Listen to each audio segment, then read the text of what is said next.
Alrighty, y'all, we're doing an H&R lowering spring kit on a 2021 540i. Start taking the wheels off. Gotta start with getting these. Here, I'll get you. Gotta remove these, the side panels. Gotta move this. They all just pull out, so you just rip that one out. This one up top was really difficult. I had to pull it to the side, and I put this clip tool in here and pried it out. I had 2 more clips here. Did it on the same side. This has a sunshade in the back, so once you remove everything, there was little clips all over here. These things. Remove those, so this is loose, and then this one has a sunshade, so it wants to be a pain in the ass.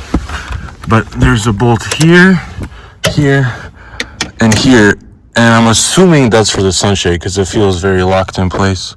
But once you remove that, then you should be able to pull this out, and the rear strut towers will be located behind all this. There's also speakers that are all wired up. You're gonna have to remove all that, remove the seat belts, and the fronts of the car, super self-explanatory, but this is a pain. Alright, we went ahead and removed those 3 8mm. Now the whole thing just slides out, and I'm gonna go ahead and unplug all the speakers, and then I might have to remove the seat belts. But yeah, at least we got it to move finally. Okay, that's good. Okay, so speaker wires.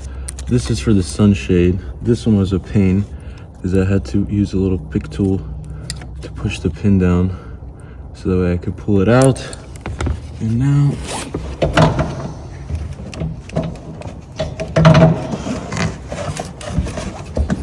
this should just come right out. Okay, cool. Okay, so now these are 10mm bolts here, and there's like a T50 back there. Remove both of these, and then the strut towers are right under this foam once you remove the seatbelt, because the foam runs under the seatbelt. I thought about cutting it, but then I was like, nope, it goes all the way under the seatbelt. So seatbelt on the left and right side needs to be removed, and then you can lift this foam up, and the strut towers are right here. The sensor in there, and to remove it, there's this little clip piece on top. Pop it off, and then the whole thing comes up. The seatbelt is removed. Just lift it up, pull it out. Make sure when you put it back, this wire has to go underneath. Strut tower right here. Boom.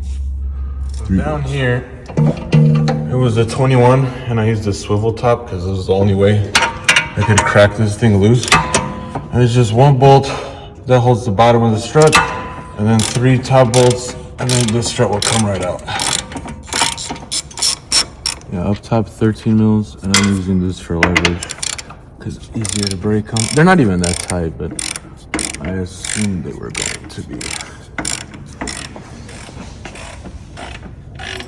On top, 16 nut, but don't just send it off. Go to Advanced Auto Parts or some auto parts store and rent one of these spring compressors and use both of them, one on each side. Compress the spring, and then you won't kill yourself when you take the top hat off.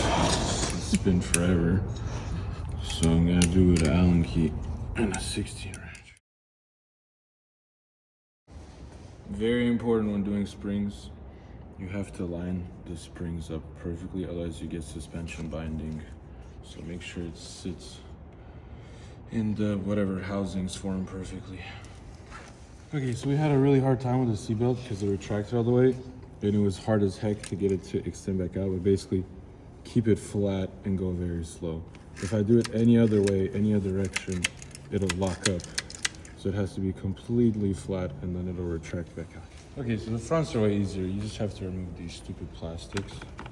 And there's gonna be a clip here and a clip here for this thing. This is easy, it has the lock, unlock, just remove this. Then remove the 2 clips. Then you can get to the strut tower. 3 bolts, and it's so much easier than the rear. Okay, she's all done. That was honestly a huge pain in the ass.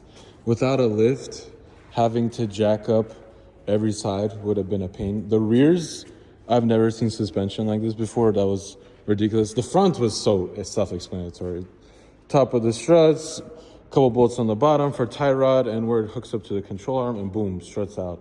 So front was easy, rear was a pain in the ass, but she's all done. It needs to settle a little more, but the gaps are looking a lot better than how it was stock, so